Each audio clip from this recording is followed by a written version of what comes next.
Alors, on a entendu le point de vue médical et l'expérience d'un professionnel de terrain. Et on va essayer de partager, mais cette fois-ci ER. J'ai bien aimé la façon de changer les titres aussi de notre grande Catherine Olivier. Partager ER, les vulnérabilités. Catherine, tu te mets là? Ah, tu sais pas où tu te mets. Si, là, très bien. Et après, tu nous rejoins, s'il te plaît. Merci.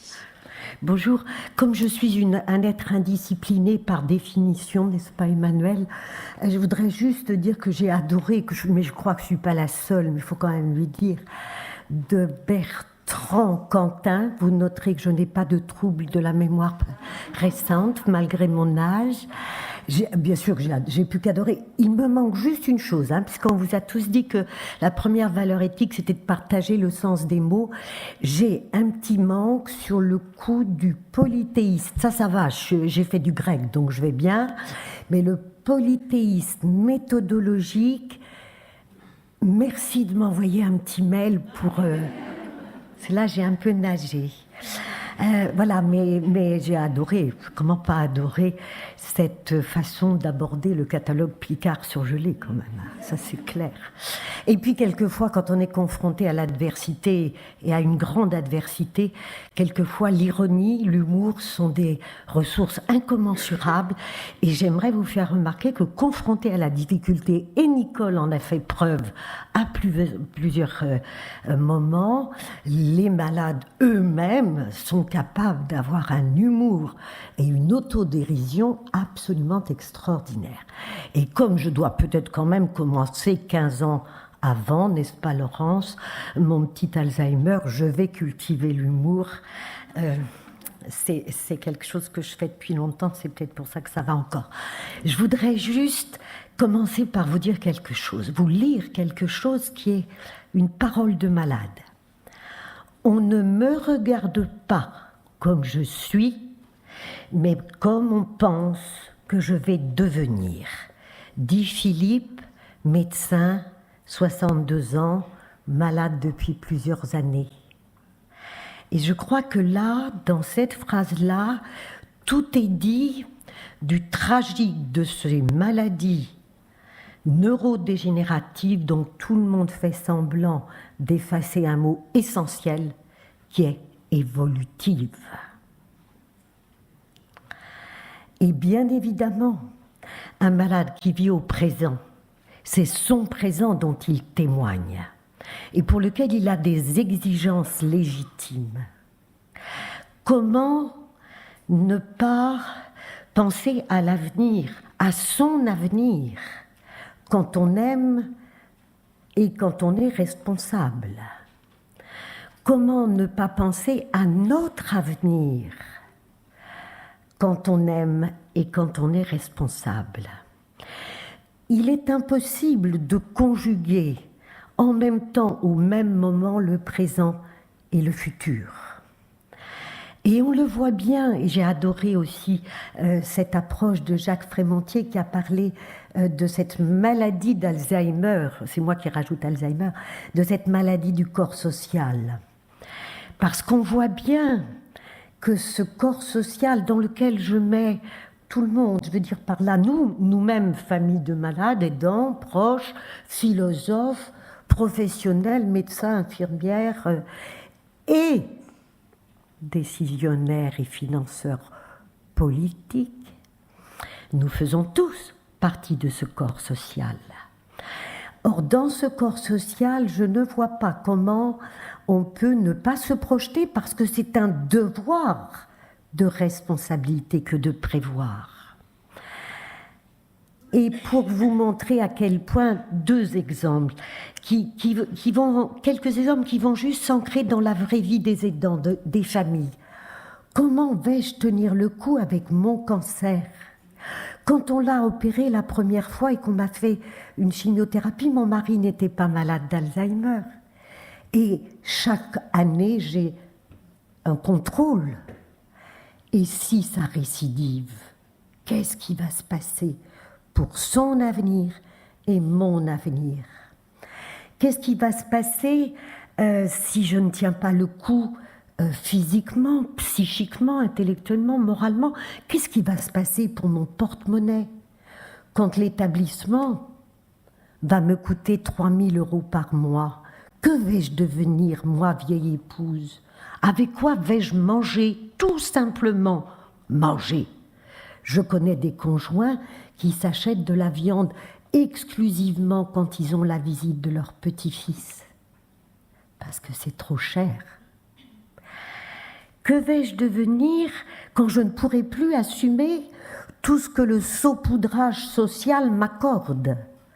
Une demi-heure d'aide-soignante le matin pour la toilette et l'aide au démarrage de la journée, et puis 2 heures d'aide ménagère un jour sur 2 dans les grands moments de générosité municipale.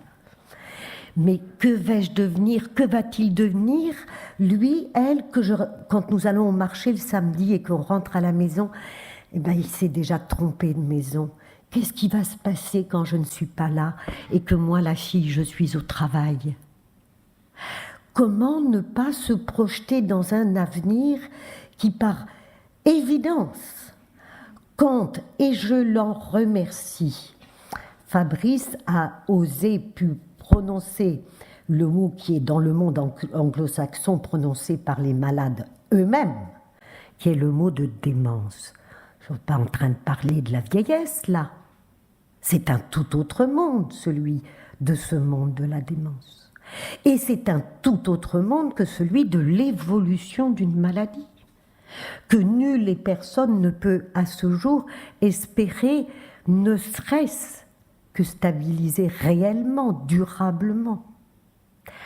Sauf si on fait des traitements pour ceux qui ne sont pas malades. Merci, monsieur le philosophe.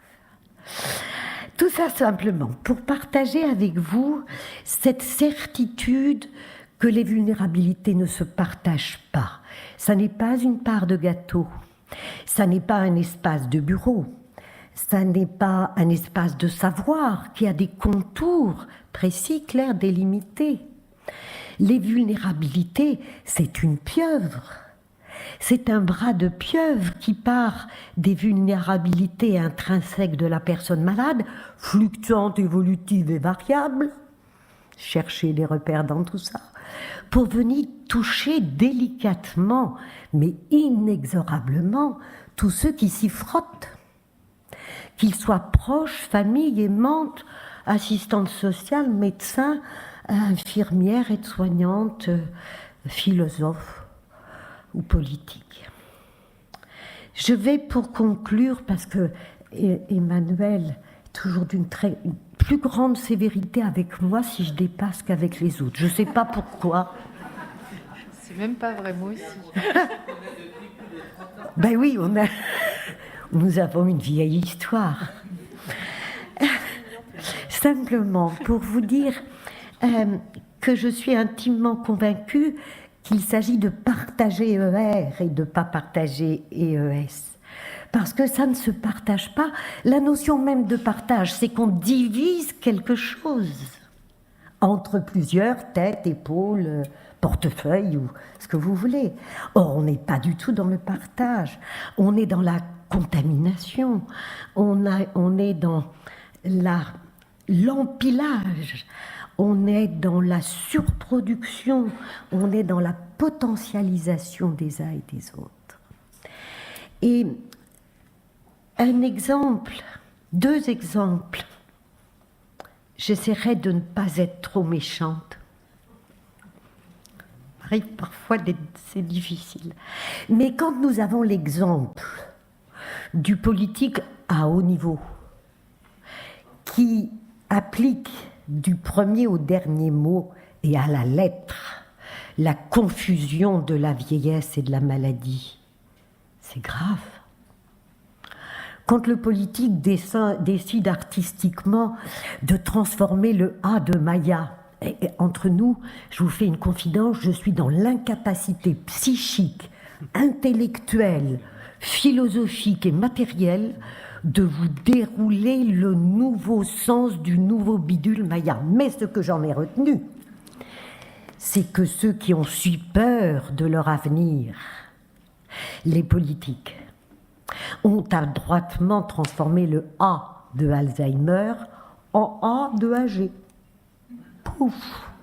Et que comme ça, tu fais disparaître artistiquement un certain nombre de difficultés incontournables pourtant, mais qui dérangent et qui gênent. Ô combien! Ne voyez aucune allusion récente à mes propos, s'il vous plaît. Simplement pour conclure, j'aimerais vous dire que cette vulnérabilité, ces vulnérabilités à partager, elles touchent en premier aussi, aujourd'hui, dans cette blessure du corps social, elles touchent en tout premier ces médecins. Ces médecins qui sont confrontés à l'échec de ce qu'on leur avait laissé croire que la médecine pouvait tout. Dans la grande gloire des progrès médicaux de la deuxième moitié du XXe siècle, ils y ont cru. Les grands chefs de service ont baratiné leurs internes pour leur faire croire que c'était vrai. Quelques personnalités médiatiques ont essayé aussi de faire croire qu'ils étaient tout-puissants. Il arrive que Emmanuel, dans un article très récent, les rattrape sur le chemin non éthique de la gloire. Oups. Tout ça, simplement pour vous dire que j'ai une réelle compassion, et je vous jure qu'elle n'est pas feinte, ma compassion, parce que notre corps social malade affiche sur le dos des médecins, alors que statistiquement et concrètement, chacun d'entre nous est capable de savoir qu'il y en a de moins en moins, surtout ces médecins traitants dont nous avons besoin, et qu'ils sont devenus le cœur, le noyau, le pivot, de l'accompagnement de toutes les détresses, des pathologies chroniques qui sont la vraie vie de notre 21e siècle. J'ai beaucoup de compassion pour eux, parce qu'on leur a transféré des responsabilités morales, éthiques et concrètes et matérielles indignes d'une société qui fait attention à ses élites, et les médecins sont une élite dont nous avons besoin intrinsèquement chaque jour de notre vie, quel que soit notre âge et quelle que soit notre maladie. Car sans eux, il n'y a pas de début d'espoir. Alors je voudrais juste vous raconter, pour tout vous avouer, c'était il y a quelque temps ma vice-présidente de France Alzheimer Seine-Saint-Denis. Elle avait cette particularité d'être épouse d'un malade jeune qui avait commencé à 60 ans, et puis d'être infirmière, avec un sourire de rêve et des yeux bleus, absolument mère du Sud. On rêvait rien que dans ses yeux bleus. Et alors un jour, elle m'a raconté ce qui lui était arrivé. Leur médecin traitant était un ami intime, très proche, avec lequel il partageait des repas. Et aussi, surtout, son médecin traitant, leur médecin traitant, était un fan de judo, son mari aussi, et ils fréquentaient le même club de judo. Et puis le mari, bien sûr, s'est aggravé. Les mots sont devenus de plus en plus difficiles à sortir. Le dialogue est devenu de plus en plus délicat à construire. Et sur le pas de la porte de leur appartement, sur le paillasson, leur médecin traitant lui a dit « Tu sais, si maintenant tu as un problème avec Jean, ne m'appelle pas, je ne viendrai pas. » Alors je vous invite, où que nous soyons, partageons les vulnérabilités parce qu'elles nous concernent tous.